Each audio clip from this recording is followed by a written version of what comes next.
capítulo 5.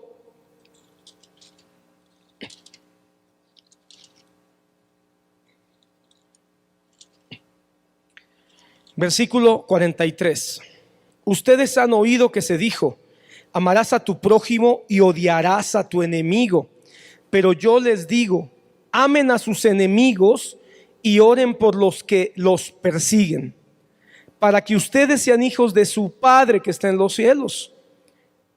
Porque Él hace salir su sol sobre malos y buenos, y llover sobre justos e injustos. Entonces, hermano, esta primera parte es como una especie de resumen de todo lo que ya el Señor dijo. Es como una especie de conclusión, si tú quieres, a todo a lo que ya dijo. Pero el Señor quiere puntualizar algo. Ustedes escucharon: amen a sus amigos y odien a sus enemigos. El Señor aquí, hermano, pone en evidencia las grandes mentiras de la religión. Pone en evidencia los abusos de la religión. ¿Por qué? Porque en este momento desenmascara cómo la religión fabrica ideas alrededor de la verdad de Dios. Porque ciertamente la ley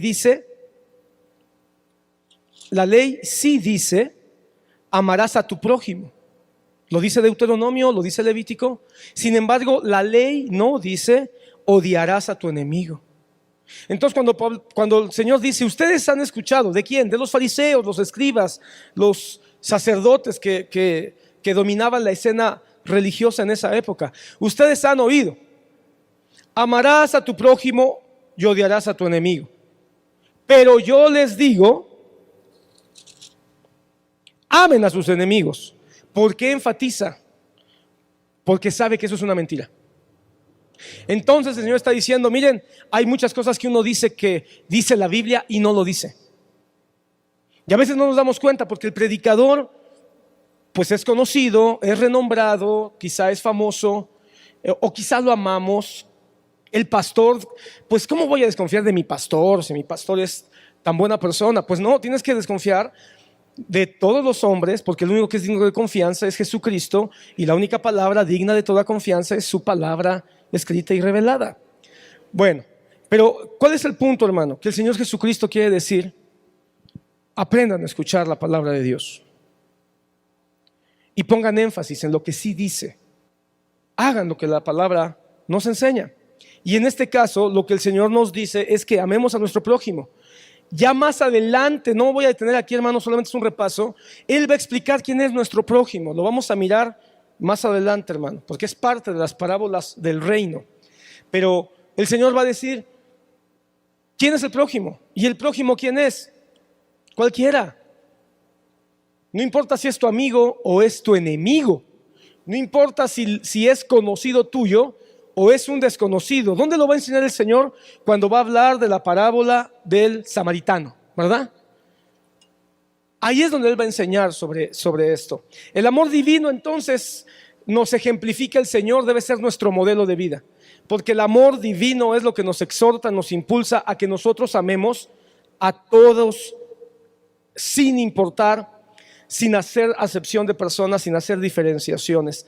El amor de Dios se manifiesta con bendición, hermano, a toda la creación, a todos los seres humanos, a todas las personas. La palabra dice que Él hace salir el sol sobre buenos y malos, que Él hace salir el sol sobre justos e injustos. Entonces Él nos dice: ama. ¿Cómo se le llama a esto, hermano? Este amor del Señor por toda la humanidad se le llama gracia común, porque es una gracia, es un favor, es un regalo de Dios a todos. Hermano, no habría razón para que el Señor nos diera esta gracia común. Entonces, este último ejemplo que el Señor nos da engloba el espíritu de la enseñanza que está dando acerca del poder de la ley interna. Todo se resume en amor al prójimo. Entonces, cuando nosotros amamos al prójimo, estamos manifestando el amor del Padre y estamos declarando que vamos en camino hacia esa perfección de la cual el Señor Jesucristo habla.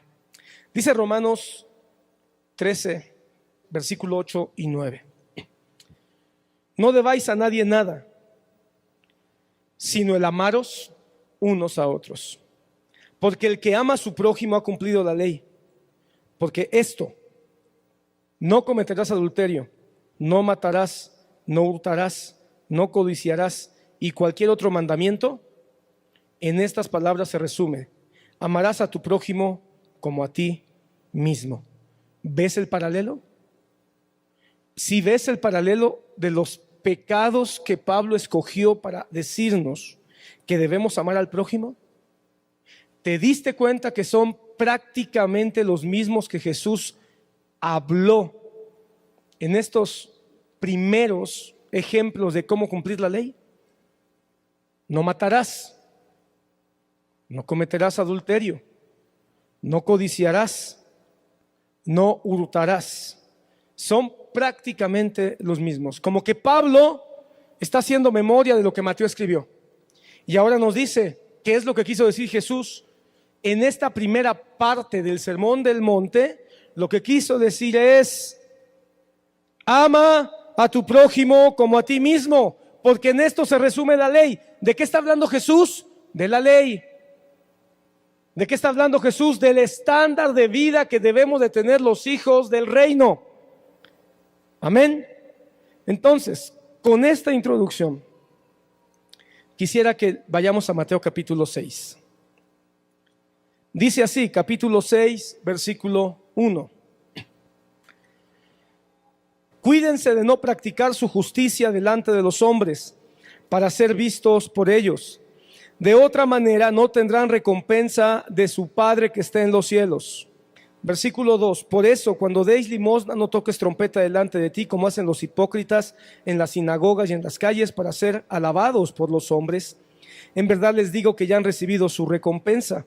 Pero tú, cuando des limosna, que no sepa tu mano izquierda lo que hace tu derecha, para que tu limosna sea en secreto, y tu Padre, que ve en secreto, te recompensará. Señor, quiero pedirte que nos acompañes, Espíritu Santo, que bendigas la palabra de esta mañana y que nos ayudes a ser lo más prácticos posibles para poder compartirla de la manera ágil, pero también clara, de la manera más práctica, pero también profunda, para que toque nuestros corazones. Señor, yo sé que todos los que estamos aquí estamos porque te amamos. Tu gracia común ha sido con nosotros, pero no solo tu gracia común, sino tu gracia que nos ha dado salvación y vida eterna. Ahora nuestro anhelo es aprender de tu palabra, para que aprendiendo de ella podamos tener la vida que tú nos has llamado a tener como hijos de Dios y como súbditos del reino de los cielos. En Cristo Jesús te damos gracias. Amén.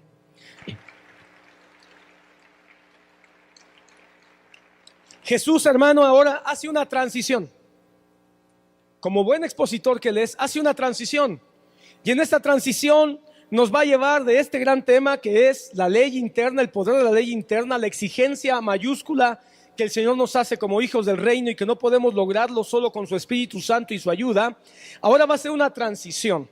Y esta transición es el versículo 1. Ustedes no pueden practicar su justicia delante de los hombres para ser vistos por ellos. Quiere decir que todo lo que nos viene hablando tiene que ver con la búsqueda de que nuestra vida muestre la justicia, una vida justa, una vida equilibrada, una vida que glorifique a Dios.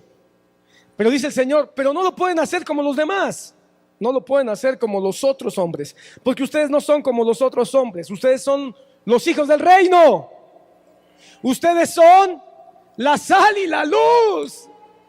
Entonces tiene que ser de una manera diferente. Amén. ¿Cómo pues entonces van a vivir la ley interna, la conducta, la ética del reino de Dios, los que somos llamados a ser luz y sal? Ahora el Señor nos lo va a decir. Esta transición tan importante, no lo hagan para ser vistos de los hombres. De otra manera no tendrían recompensa en el Padre, por el Padre que está en los cielos. Hermano, este pasaje es un versículo maravilloso porque es una transición donde nos proyecta o nos unifica con ese gran mensaje que habla de quiénes somos: hombres bajos, pecadores, necesitados, que nos enojamos, que adulteramos, que fornicamos, que mentimos, que tenemos resentimientos, que solo amamos a los que nos aman, etcétera. y que nos hace sentir como, ay, sí, yo soy eso y más, y lo que le faltó. Pero ahora viene el Señor y nos dice, hey, pueden lograrlo. Sin embargo, lo van a lograr, uno, porque el Espíritu Santo está en ustedes, pero dos, por la esperanza de una recompensa. Entonces, hermano, hay una recompensa. La recompensa no es la salvación. La salvación ya nos la dio Él. Nosotros no hacemos obras para lograr la salvación.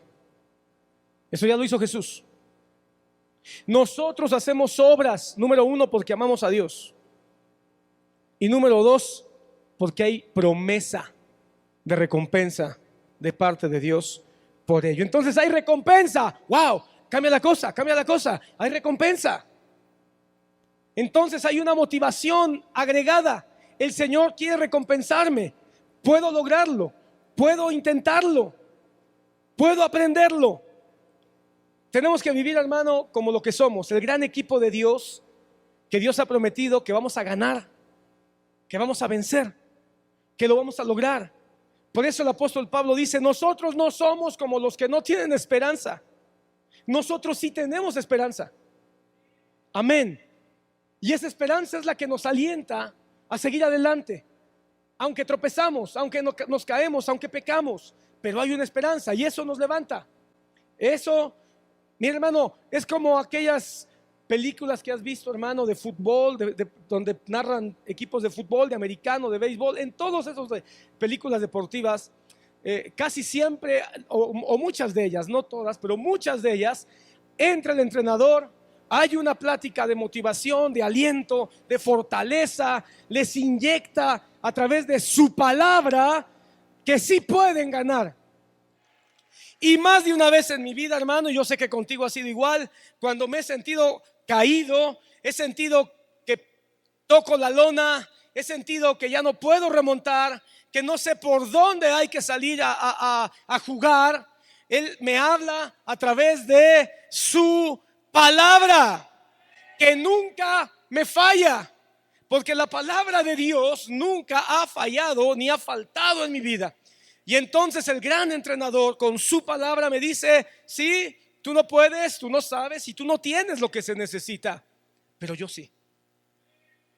Así que, hermano amado, cuando el Señor dice, ¡hay recompensa!, entonces sí, podemos lograrlo. Y ahora va a entrar en esa transición, porque la gran pregunta es, ok, hay una recompensa. Eso es muy alentador, pero ¿cómo lo hago? Ahora el Señor va a empezar a hablar. Y el capítulo 6 y parte del capítulo 7, el Señor nos va a decir, esto es lo que tienes que hacer, esto es lo que tienes que cuidar. Eso es lo que hace la palabra de Dios. Nos dice hay que hacer cambios, hay que hacer ajustes. No podemos, sí, hay que tener motivación, hay que tener ánimo, hay que tener entusiasmo, pero no es todo. Eso es lo que hace la palabra. Hermano, te lo digo con mucho amor y respeto, pero la iglesia contemporánea le encanta solo escuchar predicadores que dan ánimo, que dan entusiasmo, que dan palabras de aliento, pero no que les digan hay que hacer cambios. Nos gusta que nos diga hay recompensa, hay un premio, tú puedes, tú eres importante, tú eres muy grande, Dios te ama, por supuesto. Pero no nos gusta que nos digan, pero cambia tu vida, cambia tu estilo, cambia tu manera de hablar, cambia tu manera de pensar, tienes que caminar hacia la santidad. Eso ya no nos gusta, pero necesitamos entender que tenemos un coach, que tenemos un entrenador, que tenemos un padre, que tenemos un rey, que no nada más nos quiere decir tú puedes y tú vales, nos quiere decir cómo lo vas a lograr, y lo tienes que lograr como yo digo, y para que lo hagas como yo digo tienes que hacer cambios. Y en palabras del apóstol Pablo, el cambio comienza en el corazón y en la mente. En el Antiguo Testamento, hermano, para los hebreos el corazón era la mente. Cuando hablaba de corazón se hablaba de emociones, sentimientos y de mente. En el Nuevo Testamento el Señor Jesucristo tiene que considerar ese pensamiento que ya estaba rigiendo en su época, y ahora el Señor Jesucristo empieza a hablar de la mente separada del corazón, aunque son uno solo o una sola cosa. Por eso el apóstol Pablo, que vivió en una cultura griega, nos dice que hay que cambiar nuestra manera de pensar o hay que cambiar nuestra mente. Renovaos en vuestro entendimiento conforme a la palabra de Cristo.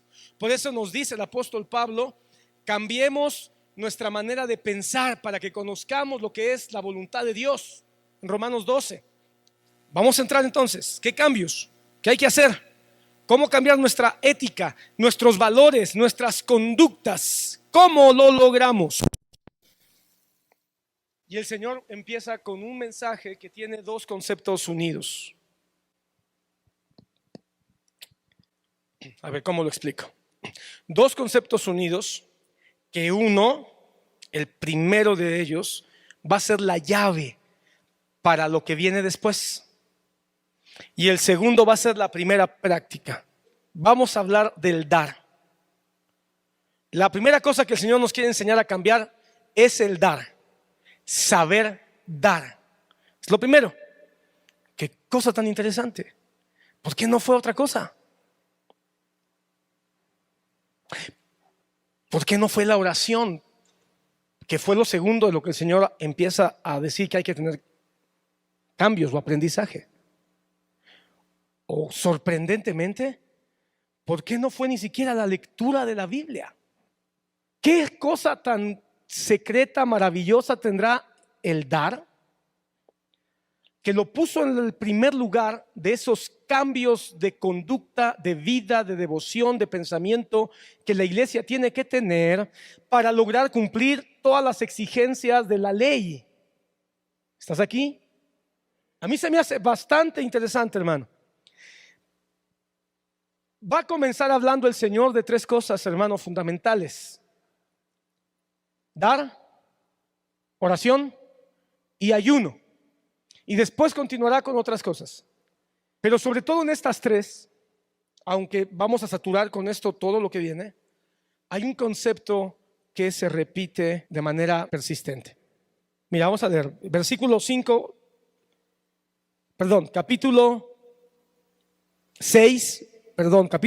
versículo 2. Quiero que notes este detalle antes de que continúe. Cuando des limosna, no toques trompeta delante de ti, como hacen los hipócritas en las sinagogas. ¿Notaste eso? Como hacen los hipócritas en las sinagogas. Luego, versículo 5. Cuando ustedes oren, este tema lo vamos a ver la próxima semana, no sean como los hipócritas, porque a ellos les gusta ponerse en pie y orar en las sinagogas. ¿Notaste? Ok. Y finalmente en el versículo 16 dice: y cuando ayunen, ya habló de otro tema, no pongan cara triste como los hipócritas, porque ellos desfiguran sus rostros para mostrar a los hombres que están ayunando. ¿Cuál es el punto constante de estos tres versículos?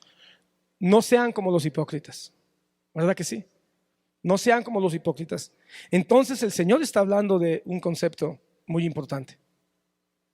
Si no somos como los hipócritas, entonces, ¿cómo debemos ser? La contraparte es la humildad.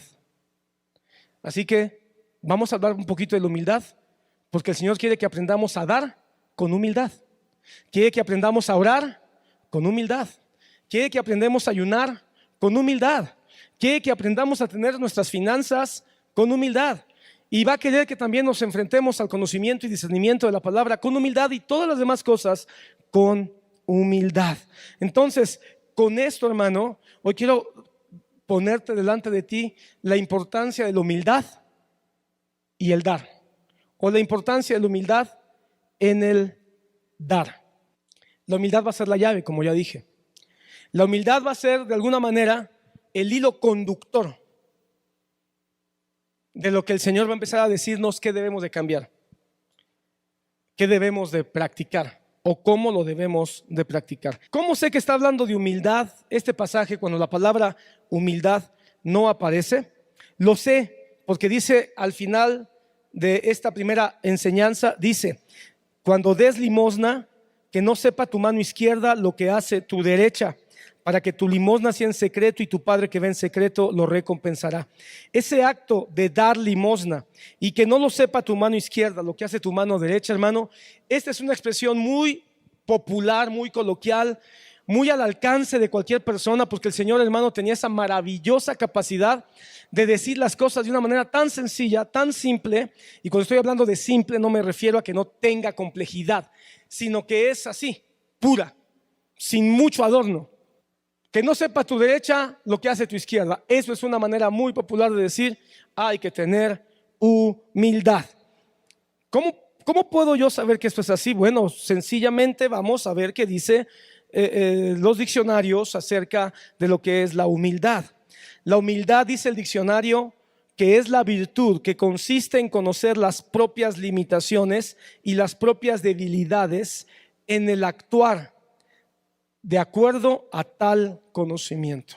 Conozco mis limitaciones, conozco mis debilidades, por lo tanto no presumo de ellas. El ministerio de Primero Carácter nos ayuda a entender más lo que es la humildad, porque al respecto dice: humildad es reconocer que mis logros se debe a lo que otros han invertido en mi vida. Se debe a lo que otros han invertido en mi vida. Y quizá dirás: ¿qué tiene que ver con el pasaje? Ahí vas a ver. Así entonces, hermano, bajo estos conceptos que nos dicen estas definiciones, la humildad significa gratitud. Tiene que ver con la gratitud hacia Dios, por supuesto, y hacia otros, aunque no pierdas de vista que el énfasis de Jesús es hacia el prójimo. Jesús no está hablando aquí de darle a Dios alabanza, o darle a Dios adoración, o darle a Dios reconocimiento. Está hablando de dar limosna al prójimo. Entonces, hermano, no está pensando en Dios, porque todo el mundo nos justificamos diciendo: es que yo sí le doy a Dios, es que yo sí alabo a Dios, es que sí yo adoro a Dios, es que sí yo le doy atención y tiempo a Dios. Pero el Señor nos dice: bájale 2 rayitas a tu crema. Vamos a evaluarlo, vamos a evaluarnos. Y con tu prójimo, ¿cómo está? Y el Señor nos va a enseñar: tú no puedes dar si no eres humilde. Porque si tú das de una manera como lo hacen los hipócritas, entonces no eres humilde. Ahí vas a entender un poco más. Entonces dice: relaciónate con tu prójimo de una manera humilde, siendo agradecido, correspondiendo a tu prójimo de alguna manera en su necesidad. Jesús modela y enseña esto en este capítulo. Un autor define acerca de la humildad de la siguiente manera: la humildad es la virtud que consiste en el conocimiento de las propias limitaciones, pero además la humildad se trata de la actitud que observa una persona y que hace que no presuma de sus logros, que sea capaz de reconocer cuando fracasa y eventualmente sus debilidades, y también actúa sin orgullo. Una persona humilde no es egocéntrica, sino que minimiza sus logros para no centrarse en ellos y perder la objetividad en su accionar diario. La humildad es la virtud humana que hace que las personas sean conscientes de sus limitaciones.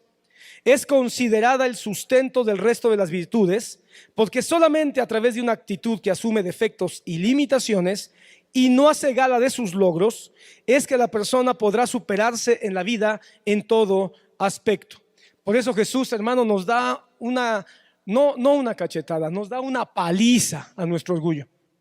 Tú dices que no matas, pero te enojas, pero dices palabrotas. Tú dices que no adulteras, pero cómo ves a otras mujeres y cómo las deseas en tu corazón. Confrontando la hipocresía, o más bien enfatizando en la hipocresía, que es la palabra que usa 3 veces, hermano, en el mismo capítulo. Yo he enseñado, hermano, yo lo he dicho muchas veces, así lo creo, que cuando una frase o una palabra aparece 2, 3 o más veces en un mismo capítulo o en un mismo libro, deberíamos de ponerle suma atención. ¿Qué es un hipócrita? Dice el diccionario que un hipócrita es aquel que actúa con hipocresía, es decir, aquel que finge sentimientos o cualidades que en realidad contradicen lo que verdaderamente siente o piensa. Por eso es que el Señor viene contra la ley externa, y es duro el Señor contra la ley externa, la ley de los ritos, porque el Señor dice: es que ustedes piensan que solamente el exterior cuenta, Solamente lo de afuera del vaso es lo importante, pero no se dan cuenta que adentro son huesos. El concepto de hipocresía, hermano, es muy interesante porque no fue un concepto denostativo o un concepto negativo o un concepto, una connotación, ¿cómo se dice?, de desprecio. No nació así el concepto. Proviene de un vocablo griego que hace referencia a la función de desempeñar un papel o actuación. En la antigua Grecia a los actores se les llamaba hipócritas. Entonces, ¿quién era un hipócrita en el contexto de la época de Jesús? Un actor de teatro. Porque están desempeñando papeles que no son. Hace poquito escuchaba un comediante que decía, ¿cómo era? Decía, los comediantes somos aquellos que decimos de una manera graciosa todo lo que somos, mientras que los actores son aquellos que dicen de una manera dramática todo lo que no son. Interesante. Si has visto esos comediantes, ¿cómo se llama lo que hacen stand-up? Y que hablan de que tuvieron una situación en su escuela cuando eran niños, con sus papás, con su esposa, y hacen mofa de la vida real. Y muchas veces en realidad ellos se inspiran en sus propias experiencias. Pero un actor o una actriz es aquel que está actuando algo que no es. Interpreta a una persona irreal. ¿Cómo lo hacían los antiguos griegos? Con máscaras. No había el maquillaje que hoy usan en el teatro o en las películas, y usaban máscaras para poder ellos ser más claro en aquello que querían representar. De tal manera que un hipócrita era un actor de teatro, no era un asunto denostativo. Al igual que hoy, hermano, los actores gozaban de prestigio y de fama, de tal manera que le aplaudían a los hipócritas en las obras de teatro griego. Pero Jesucristo va a usar este término griego para referirse a las acciones que carecen de humildad y tienen como motivación solamente el reconocimiento. Por eso va a llamarles repetidamente hacia los fariseos. El Señor va a usar esta palabra no nada más 3 veces en el capítulo 6 de Mateo. Le va a usar, hermano, multitud de veces. Y le va a usar para referirse a los fariseos. A los fariseos les va a decir: ustedes son actores. Ustedes son actores. Ustedes están representando una vida que no tienen. Vayamos entonces ahora al punto central donde el Señor está pidiendo que no seamos hipócritas, donde el Señor nos dice: tienes que hacer un cambio. Y el primer lugar donde tienes que hacer un cambio para abandonar la hipocresía y avanzar hacia la humildad es en el dar. ¿De acuerdo? Y hermano, y antes de avanzar, tengo que decirte esta idea que apunté acá. Es coherente, hermano, lo que el Señor está diciendo con los versículos anteriores. Es muy coherente, porque el Señor nos está invitando a que por su Espíritu Santo, porque no podemos nosotros hacer aquello, pero nos está invitando a que por su Espíritu Santo podamos nosotros cumplir la ley interna, no privilegiando las actitudes externas, no privilegiando solamente las formas externas. En otras palabras, Jesucristo nos está haciendo un llamado a una vida devocional, sincera, honesta y humilde, sin importar si somos vistos o reconocidos por los demás. ¿Sabes por qué? Quizá la oración, en palabras de un autor que alguna vez leí, es el área que más constantemente sufre infartos en las congregaciones. Quizá porque es la menos vista. Quizá porque es la que menos brilla, ¿verdad? Lo primero, hermano, de estas prácticas donde Dios nos llama a la humildad, sin actuaciones, sin poses, sin buscar ningún tipo de recompensa, es en el dar. Entremos entonces. Ya vimos la llave, ya vimos el hilo conductor. Ahora entremos a la primera cosa que el Señor nos dice: tienes que cambiar. La primera cosa que el Señor nos dice: tienes que modificar. tienes que dejar de hacerlo de una manera externa, tienes que dejar de hacerlo de una manera vistosa y tienes que hacerlo de una manera humilde. Y eso es el dar. Cuando Jesucristo habla del dar limosna, obviamente está hablando de ese llamado a compartir. Pero no te equivoques, no está hablando de la ofrenda en el templo. Yo he escuchado predicadores o he visto comentarios donde afirman que se refiere a la ofrenda. De hecho, no sé cómo diga tu Biblia, pero mi Biblia dice las ofrendas. Así dice el pasaje. Tengo que disentir un poco, porque hermano, el Señor va a hablar de las ofrendas en el templo en otra ocasión, pero aquí no está hablando de eso, está hablando de limosnas. Pon atención. Y la limosna es otra cosa. La limosna es una virtud para poder nosotros ayudar, suplir, proveer al que tiene menos.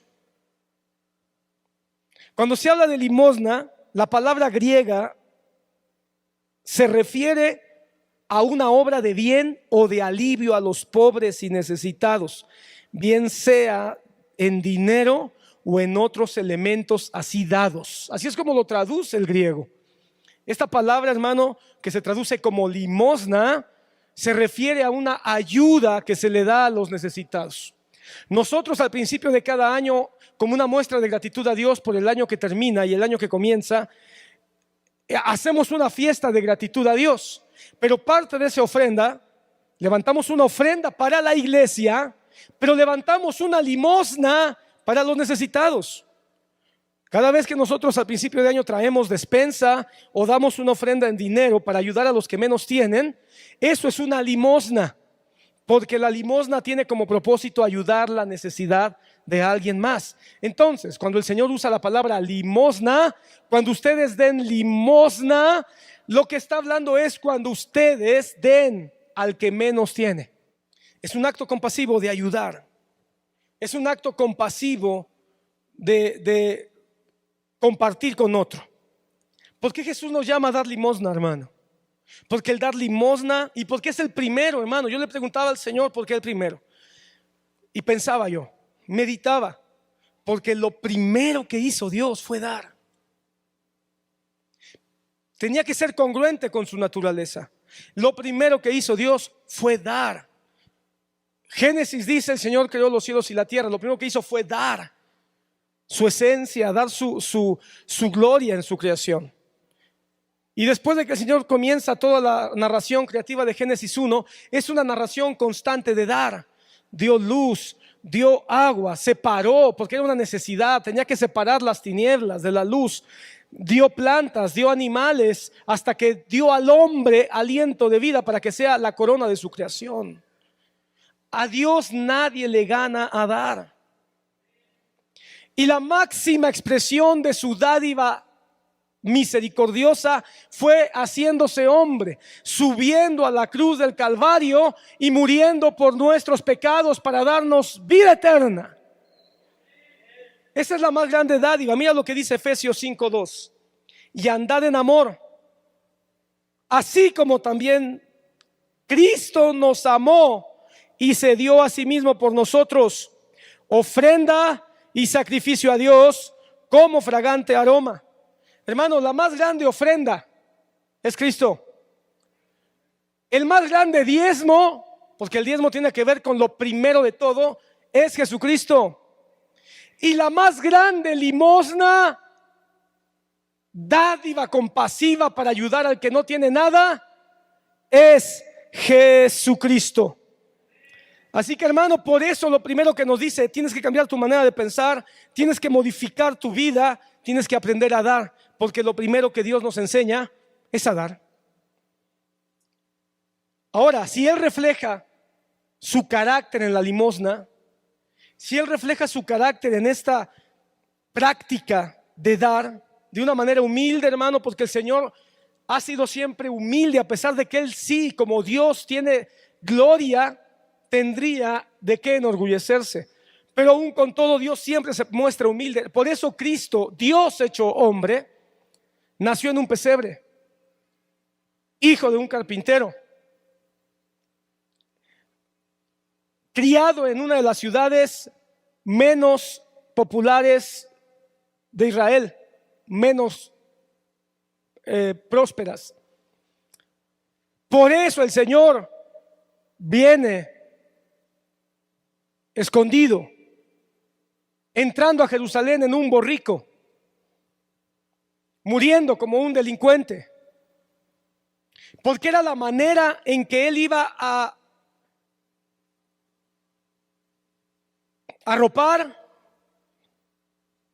su ofrenda de limosna en un cobijo de humildad. ¿Lo estás viendo? Para que quedara claro que su limosna estaba siendo dada en humildad. Hermano, cuando Cristo muere, fue una limosna donde su mano derecha no se enteró de lo que hacía su izquierda. ¿Por qué digo esto? Porque, hermano, hasta sus propios discípulos dudaron de que fuera la ofrenda, el sacrificio, el Cordero de Dios. Sus propios discípulos estaban dudando de la maravillosa ofrenda, diezmo y limosna que estaba entregándose en la cruz del Calvario. ¿Qué significa? Que nadie se dio cuenta. Nadie se dio cuenta de esa ofrenda que estaba dando el Señor. Hasta 3 días después, cuando la tumba revienta, cuando la roca se mueve, cuando el Señor resucita en gloria, entonces entendieron que la dádiva perfecta de Dios, saturada de humildad, se había cumplido. Entonces ahora Dios nos dice: ¿viste lo que yo hice? Ve tú y haz lo mismo. Refleja el carácter de Dios en tu vida. Si Dios mostró misericordia, gran misericordia, en su dádiva, el cristiano ahora es llamado a dar también en misericordia. ¿Y a quién nos llama el Señor que le demos? A Dios, yo le doy a Dios toda la gloria. Sorprendentemente nos dice: no, bájale un poquito. Empieza dándole a tu prójimo. El cristiano comienza un llamado a cambio de mente con un principio, una roca que pone como fundamento nuestro Señor Jesús, y esa roca se llama amor. ¿Por qué? Porque el amor siempre da. Porque la traducción de la palabra amor no son mariposas en el estómago. La traducción de la palabra amor no es sentir emoción por alguien. La traducción de la palabra amor no es sentir una emoción desbordante. No, la traducción de la palabra amor es muy sencilla: es dar.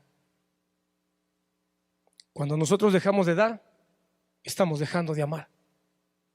El cristiano ahora entonces es llamado a amar, porque el principio para toda la vida devocional que Dios nos enseña es el amor. No voy a hablar mucho del amor, quisiera hacerlo, pero no es el tema principal. Solamente diré unas pocas cosas. Mira lo que dice Hechos 20:35. En todo os he enseñado, está hablando el apóstol Pablo, en todo os he enseñado que, trabajando así, se debe ayudar a los necesitados. ¿Cómo hubiéramos querido que dijera: y en todo les he enseñado? A que estudien en un seminario, o a que sirvan en una iglesia, o a que busquen un ministerio notable, o a que se sepan todos los cantos y las alabanzas, o a que tengan todos los dones, los milagros y las sanidades.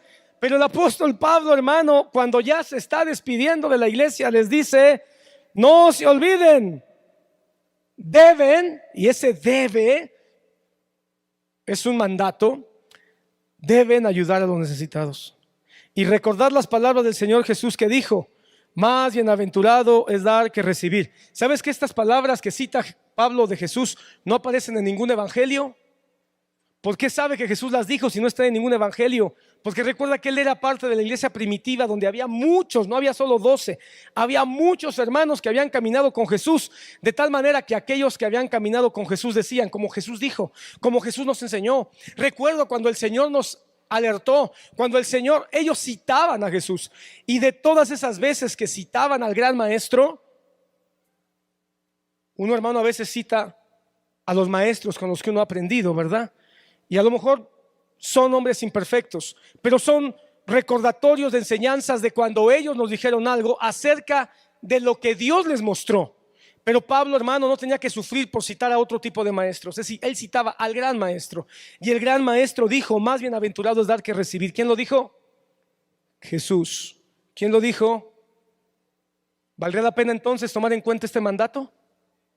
Más bienaventurado, hablando de bienaventuranzas, más bienaventurado es dar que recibir. Ahora, ¿qué damos? ¿Qué es lo que damos? Aunque el texto que estamos leyendo sin duda puede tener unas referencias directas a dar dinero, ¿verdad? O a dar algo material, porque la limosna, hermano, tiene un contexto muy hacia lo material. El principio del pasaje, hermano, es mucho más amplio, porque el Señor, hermano, siempre tiene algo tras líneas. Siempre tiene algo. Las líneas nos dicen mucho, pero también tiene aplicaciones. Y en esta aplicación, hermano, hay un llamado, por supuesto, a dar con humildad. Eso está implícito, eso es muy claro. Para mí es muy claro, que no sepa tu mano lo que tu derecha, lo que da tu izquierda, para que no seas como los hipócritas. Entonces tienes que dar, pero de manera humilde. Hay mucho más, hermano. Jesucristo, en su sencillez, en su brevedad de exposición, pero también en su profundidad con que él lo hacía, nos está diciendo unas cuantas frases. ¿Sabes cuántos versículos ocupó? 3 versículos, hermano. En 3 versículos nos está dando una cátedra acerca de cómo vencer la ley de las apariencias, la ley del religiosismo, la ley externa, y poder alimentar el poder de la ley interna, el poder de la ley que el Espíritu Santo quiere que surja dentro de nosotros, para que nosotros podamos cambiar nuestra manera de vivir, nuestra manera de pensar, nuestra manera de relacionarnos con Dios y con nuestro prójimo. Y cuando Él lo expande a este punto de no des cuando te vean, no lo hagas cuando estén personas a tu alrededor, nos está diciendo que podemos dar en cualquier momento. Y esto es maravilloso. No hay limitaciones. Los límites nos los ponemos nosotros mismos. Pero al mismo tiempo, hermano, pon atención en esto, porque esto para mí, hermano, fue de mucha bendición. A lo mejor para ti no igual, pero fue de mucha bendición. El Señor les está diciendo, hey, cuando tú te sientas enojado, en vez de matar con tus palabras y con tus ofensas, ¿por qué no le das un poco de paciencia y reconciliación al que te hizo enojar? Hey. Cuando ves una mujer o un hombre te seduce para que tú le faltes el respeto a tu esposo o a tu esposa, ¿por qué en vez de ser infiel y adulterar, por qué no le das un poco de pureza, de lealtad y de disponibilidad a tu esposo y a tu pareja? Hey, ¿por qué en vez de mentir a tu hermano, falseando información o jurando algo que no es cierto, por qué no mejor le das una muestra de veracidad y de honestidad a tu hermano? ¿Por qué en vez de ojo por ojo, buscando la venganza, el desquite, por qué no le das un poco de compasión y tolerancia a tu hermano? Hey, ¿por qué en vez de odiar a tu enemigo, por qué no le das bendición y una oración por ellos? ¿Por qué no damos mejor tiempo? ¿Por qué no damos atención? Tú puedes mejor dar ayuda, dar consejo.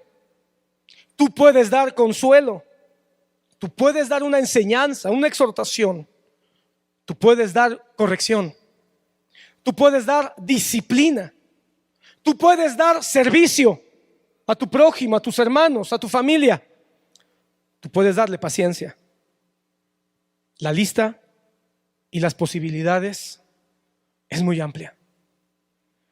Por eso, hermano, cuando el Señor dijo: aprendan a dar a su prójimo, y los fariseos y escribas se querían justificar diciendo: ¿y quién es mi prójimo para darle? El Señor Jesucristo dijo: ¿cómo es posible? ¿Por qué en vez de buscar dónde, cómo dar, por qué buscas cómo no dar? ¿Por qué buscas poner límites a las posibilidades de dar? Porque aun cuando hay una contrariedad, siempre va a haber una posibilidad de dar. Es más, aún en medio de las contrariedades, Dios te va a dar el canal para que tú puedas dar. ¿Quién es mi prójimo?, dijeron los fariseos. Hermano, aquellos que yo he escuchado que hablan en contra de las ofrendas y los diezmos en la iglesia, cuando yo los escucho, hermano, veo cómo están buscando ellos no dar. No he escuchado nunca a ninguno que digan: ¿por qué me dicen que el diezmo? Cuando yo quiero dar el 20, el 30, el 40, el 50%. La mayoría, si no es que todos, dicen: ¿por qué me están pidiendo que diezme y ofrende? En otras palabras, ellos están peleando no dar. Su pleito es no dar, no compartir. Y en esto, hermano, la ofrenda y el diezmo, hermano, es lo menos importante. Porque también nos justificamos para no dar paciencia, para no dar ayuda, para no dar consuelo, para no dar comprensión. También nos justificamos, hermano, para no dar atención. Pero Dios nos dice: ¿qué tienes para dar? ¿Sabes qué dice el libro de Eclesiastés? Todo lo que tengas delante de tu mano, hazlo. Esa es una expresión del predicador de Eclesiastés diciendo: todo lo que tengas para dar, dalo. ¿Qué tienes para dar? Dalo. ¿Te recuerdas de este personaje que ya hemos platicado de la guerra mundial? Esmos II, así se llamaba, siempre se me olvida. Que ahora conocemos de su vida por esta película maravillosa, hermano, de Hasta el último hombre, donde ahora nos enteramos de este muchacho que fue a la guerra, pero no para matar gente, sino para ayudarlos como parte del cuerpo médico, y que se negó a tener un arma, que se negó a cargar un rifle, y que sabemos, hermano, ahora que en una terrible batalla que hubo, él regresó todas las veces que pudo al campo de batalla para sacar compañeros heridos, y que su oración a Dios era: dame uno más, Señor Jesús, dame uno más. En otras palabras, su oración es: quiero dar un poco más, quiero dar un poco más, quiero dar un poco más, quiero entrar ahí y arriesgar mi vida porque quiero uno más, quiero dar uno más, un minuto más, una fuerza más. La película dramatiza esa escena, hermano, y él está ya cansado porque fue toda la madrugada que estuvo haciendo eso él. Y está ya cansado, está desvelado, está que no se aguanta, pero decía: Señor, uno más, uno más. Lo que estaba diciendo: Señor, dame fuerza, solo te pido un poquito de fuerza, solo un poquito más, por favor, para dar a uno más. Hermanos, hemos llegado al punto de las lágrimas, o hemos llegado al punto del desfallecimiento por decir al Señor: Señor, quiero dar un poco más, quiero dar un poco más. Hermano, en todos los casos que Jesús presentó en el Sermón del Monte, son los mismos casos que nosotros enfrentamos: ira, enojo, tentación sexual, mentira, engaño, resentimientos, desamor, traición, decepción. Todo eso el Señor lo sabe. Pero hay una constante en lo que el Señor dice, en lo que nos pide como escogidos de Dios que somos. Nos dice: pase lo que pase, sientas lo que sientas, enfrentes lo que enfrentes, te duela lo que te duela, no te canses de dar. Y una cosa primaria que Él nos pide, y va a ser tema constante también durante toda su exposición: hay una cosa que te pido que siempre des y que no te canses de dar. y que lo hagas con humildad. Quizá esto es lo que más te va a doler dar, es lo que más trabajo te va a dar, es lo que más vas a batallar y más vas a pedirle al Señor que nunca te pida que lo des, pero es lo primero que te pide que des, y eso es perdonar. Colosenses 3, 12, 13 dice: entonces, como escogidos de Dios, santos y amados. Hermano, yo creo con todo mi corazón que yo soy escogido de Dios. ¿Tú? Yo estoy convencido con todo mi corazón que yo soy santo por la santidad de mi Señor. ¿Y tú? Levanta tu mano si lo crees. Levanta la mano para que tu alma también sepa que tú eres escogido y santo de Dios. Y amados, ¿cuántos se saben amados por Dios? Aleluya. Entonces, escogidos de Dios, santos y amados, revestíos de tierna compasión, de bondad, de humildad, de mansedumbre y paciencia, soportándoos unos a otros y perdonándoos unos a otros. Hermano, ¿sabes qué es esa expresión de Pablo, soportándonos y perdonándonos? Es una expresión de dar. Porque cuando tú vas a soportar a tu hermano, tienes que darle algo. Tienes que darle paciencia, tienes que darle tolerancia, tienes que darle no sé, tiempo, tantas cosas que hay que darle a alguien cuando no lo soportamos. Por supuesto, el perdón es fundamental, soportándonos y perdonándonos. Y si alguno tiene queja contra otro, aquí está el énfasis: como Cristo os perdonó, así también hacedlo vosotros. Y ojalá fuera una sugerencia, y ojalá dijera: y así como Cristo perdonó, si tú quieres, también hazlo. Ojalá dijera: así como Cristo os perdonó, si tú sientes, porque muchos dicen: es que no siento perdonar. Ahí hay un gran error, hermano. Ahí hay una situación equivocada conceptualmente. ¿Cómo quisiera que dijera si sientes, si quieres, si tienes el tiempo, si se te pega la regalada gana, si al final de todo el día te das cuenta que te sobró un poquito? No dice nada de eso. Dice: así también hacedlo vosotros. ¿Por qué esta petición de dar tantas cosas? Y entre todas ellas dar el perdón. Porque el perdón es una expresión del amor. Y el amor no se puede entender más que de una palabra: dar. Romanos 13, 8 al 10 dice: no debáis nadie a nadie, sino el amaros unos a otros, porque el que ama a su prójimo ha cumplido la ley.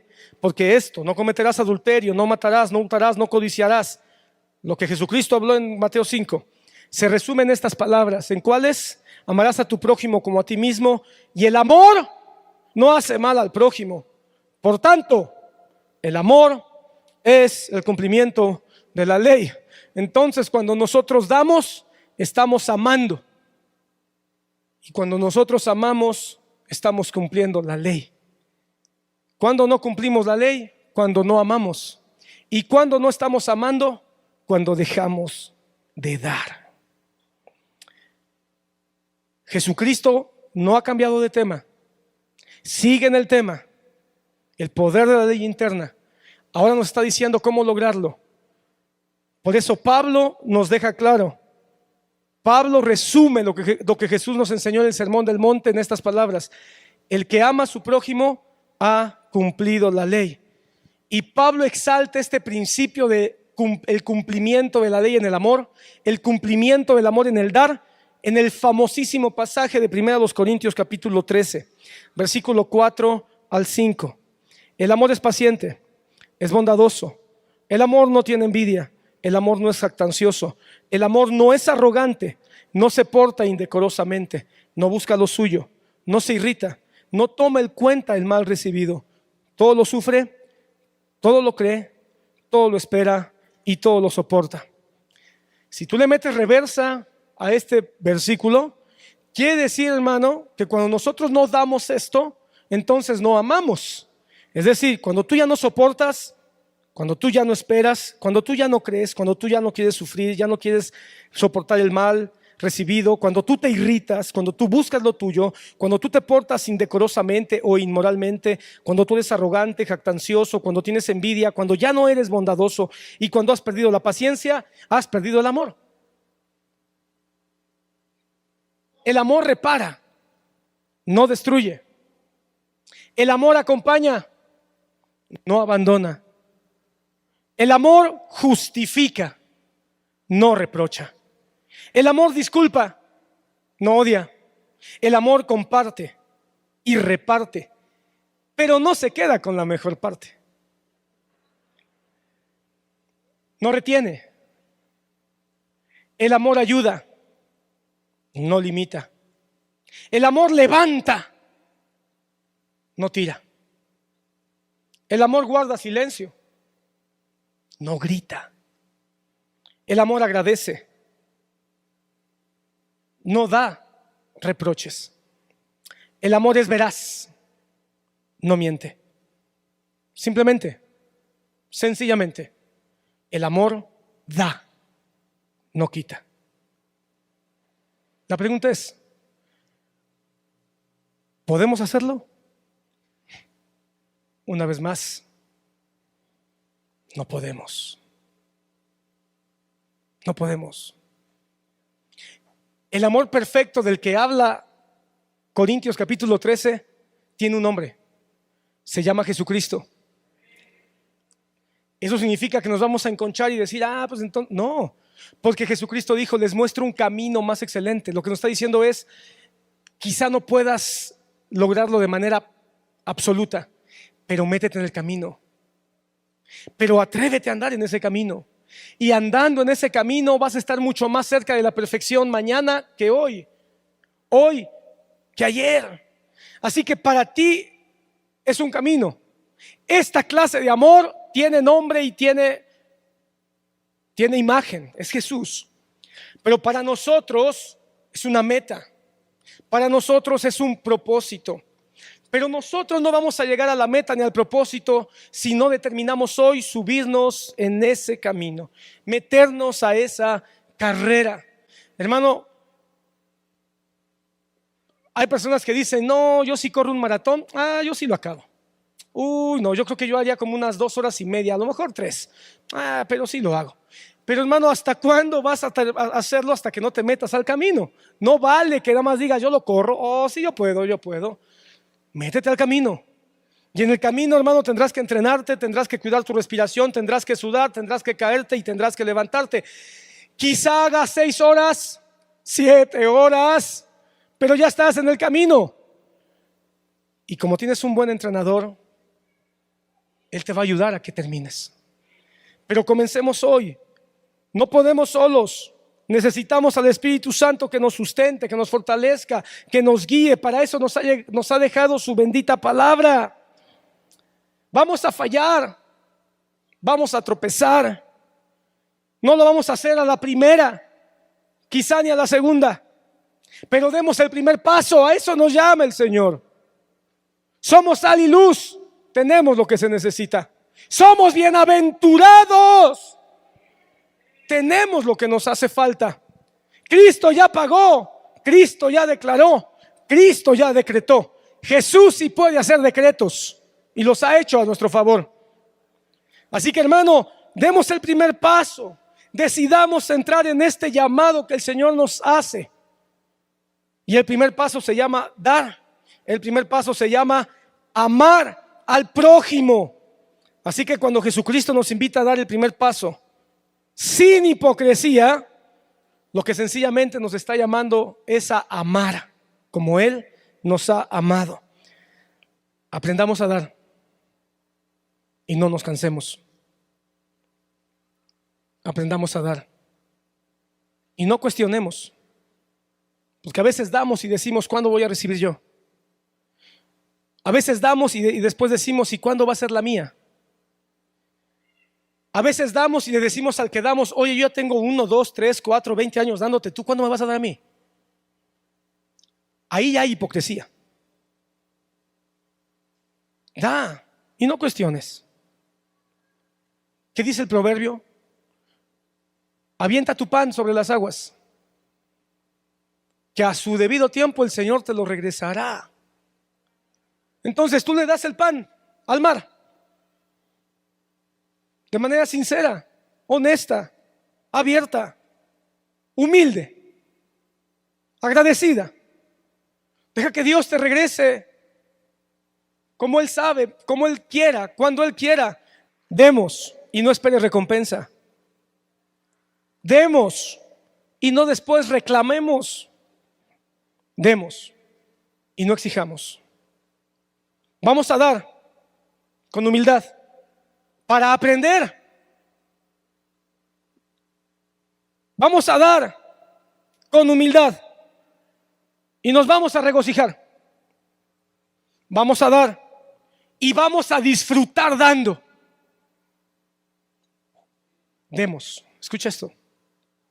Y después de que demos, confía. No en el que le diste, no en el que ayudaste, no en el que amaste, no en el que compartiste. No.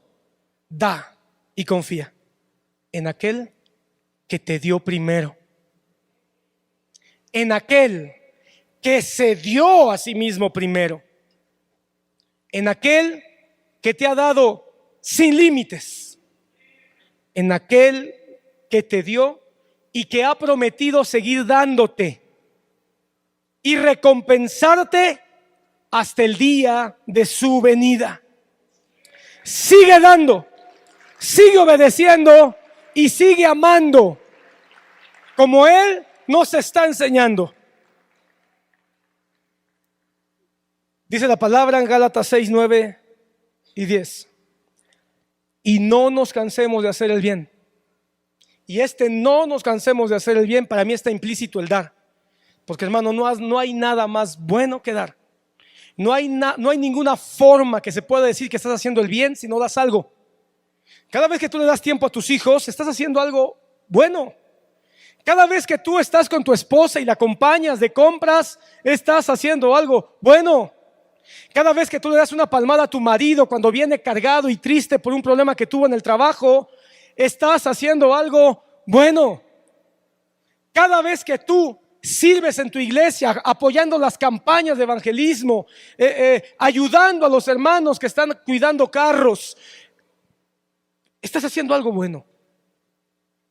No nos cansemos de hacer el bien, pues a su tiempo. ¿Cuál tiempo? El tiempo de Dios. Si no nos cansamos, segaremos. Esto es maravilloso, porque te lo dije al principio, a Dios no le gana a nadie a dar. ¿Y sabes qué versículo va de la mano de este? Aquel que dice, porque Dios no es deudor de nadie. Y cuando tú das a tu prójimo, deben de resonar las palabras de Jesús cuando dijo, por cuanto lo hiciste a uno de estos mis hijos más pequeños, a mí lo hiciste. Y por cuanto lo hiciste para Dios, Dios, que no es deudor de nadie, te recompensará. Hagamos bien a todos,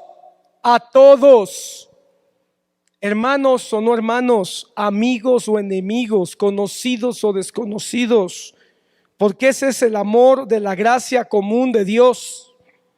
Hagamos bien a todos según tengamos oportunidad, pero especialmente a los de la familia de la fe. Esa es la gracia de Cristo para sus escogidos. La gracia común es: hagamos el bien a todos. Y si yo puedo hacer eso, estoy extendiendo gracia común. Pero después de la gracia común está la gracia salvadora que Dios le da a sus escogidos, especialmente a los de la familia de la fe. Ese especialmente es, pero no te olvides de tu iglesia, no te olvides de tu congregación, no te olvides del pueblo de Dios santo y escogido. Así que ayuda a todos según tengas posibilidad, pero de manera especial a la familia de Dios que es tu iglesia.